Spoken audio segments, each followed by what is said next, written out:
জুলাইয়ের যাত্রা তখন অসীমের পথে। দ্রোহের আগুনে পড়ছিল গোটা দেশ, যা রূপ নেয় গণ-অভ্যুত্থানে। এদিন সর্বত্র দ্রোহের বার্তা ছড়িয়ে দেন শিল্পী সমাজ।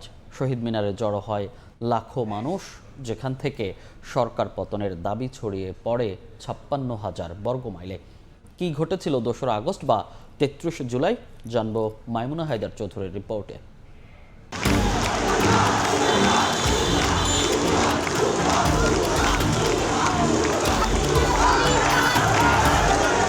আগস্টকে ছাপিয়ে বাংলাদেশে তখনও চলছে ৩৩ জুলাই। দ্রোহের আগুনে উত্তাল পুরো দেশ। প্রতিবাদের ভাষা তখন ছড়িয়ে গেছে গান, কবিতা, গ্রাফিতিতে। শহর তো বটে, গ্রামগঞ্জের আনাচে কানাচেও জনমানুষের ক্ষোভের আগুন। বৃষ্টি, সাপ্তাহিক ছুটি কিছুই যেন বাদ সাধেনি এ যাত্রায়। কাক ভেজা হয়েও প্রতিটি মুখে প্রতিবাদ স্পষ্ট।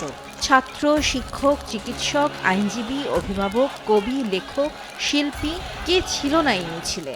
আমি যখন মানুষের ঢল দেখলাম এবং ওখানে প্রচুর মানুষ, সবাই কাউকে ভয় পাচ্ছে না, আর্মির ট্যাঙ্ক দাঁড়ানো, আর্মি পুলিশ সব দাঁড়ানো, সবাই ওটার সামনে দিয়ে হেঁটে যাচ্ছে। তখনও আশঙ্কা ছিল যে এটার পরে একটা ম্যাসিভ দমন পীড়ন হবে, তারপরে অ্যাটলিস্ট এটা সম্ভব হচ্ছে এবং এত মানুষ নেমে গেছে। তুমুল বৃষ্টি উপেক্ষা করে ছাত্রদের মৃত্যুর বিচারের দাবিতে কেন্দ্রীয় শহীদ মিনারে সমাবেশ করেন চিকিৎসকরা। বাংলা মোটরে সমাবেশ করেন সর্বস্তরের কবি ও লেখকরা। আর জাতীয় প্রেস ক্লাবের সামনে কোটা সংস্কার আন্দোলনে ছাত্র হত্যার প্রতিবাদে উদীচী সহ সাংস্কৃতিক সংগঠনগুলো অংশ নেয় দ্রোহযাত্রায়।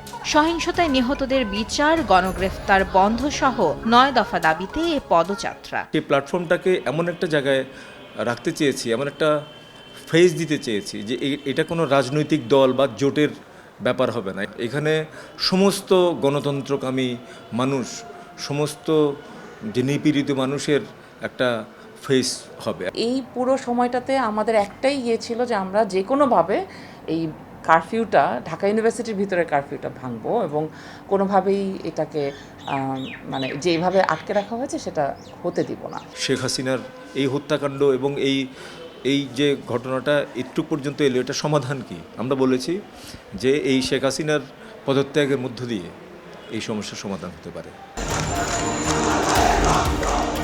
জাতীয় প্রেস ক্লাব থেকে শহীদ মিনার, লাখো মানুষের পদচারণায় মুখরে যাত্রা যেন অভ্যুত্থানে এনে দেয় নতুন এক মাত্রা, যা পরবর্তীতে এসে মেলে এক দফাতে।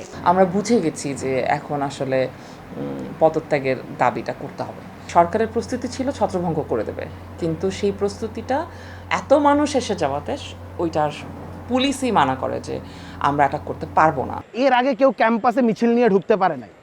সো আমরা জানতাম যে এই আন্দোলন মুভমেন্টের যাই ঘোষণা দিতে হয়, যা কোনো কিছু করতে হয়, সবগুলো ক্যাম্পাস থেকে দিতে হবে। একটা সাহস সঞ্চারিত হয়েছে যে না, আগামীকাল আমরা মাঠে নামার মতো একটা পরিস্থিতি তৈরি হয়েছে। এই যাত্রাটা আপনার যে পরবর্তী দিনে আন্দোলনে নামার ক্ষেত্রে ব্যাপক ভূমিকা রেখেছে এবং গণঅভ্যুত্থানের জোয়ার সৃষ্টিকরণও ব্যাপক ভূমিকা ছিল। এদিনও আওয়ামী লীগের নেতাকর্মী ও পুলিশের গুলিতে নিহত হন ছাত্র জনতা। এদিকে কোটা সংস্কার আন্দোলনকে কেন্দ্র করে সংঘর্ষ সংঘাতে নিহত প্রায় ৭৮% মানুষের শরীরে প্রাণঘাতী গুলির ক্ষতচিহ্ন আছে বলে সংবাদ প্রকাশ করে একটি জাতীয় দৈনিক, যেখানে বলা হয় বেশিরভাগের গুলি লেগেছে মাথা, বুক, পিঠ ও পেটে। ৪ আগস্ট থেকে দেশব্যাপী আন্দোলন ও অসহযোগ আন্দোলনের ঘোষণা দেয় বৈষম্য বিরোধী ছাত্র আন্দোলন। এদিনে ফেসবুক আবারও ৭ ঘন্টার জন্য বন্ধ করে দেওয়া হয়। ৬ সমন্বয়ক জানান, ডিবি অফিসে তাদেরকে আন্দোলন প্রত্যাহারের বিবৃতি দিতে চাপ প্রয়োগ করা হয়েছিল। শেখ হাসিনা এদিন বিক্ষোভকারীদের আলোচনায় বসার আহ্বান জানিয়ে বলেন, গণভবনের দরজা আলোচনার জন্য খোলা রয়েছে। মুষলধারের বৃষ্টিও সেদিন থামাতে পারেনি এই দ্রোহের আগুনকে।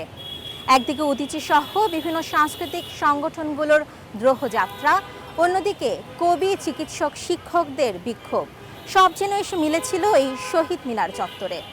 রক্তে লেখা ৩৩ জুলাইয়ে শুধু ৯ দফাতেই সীমাবদ্ধ ছিল না, বরঞ্চ লাখো মানুষের এই পদযাত্রা সেদিন সরকার পতনের বার্তা দিয়েছিল। মাইমুনা হায়দার চৌধুরী, সময় সংবাদ, ঢাকা।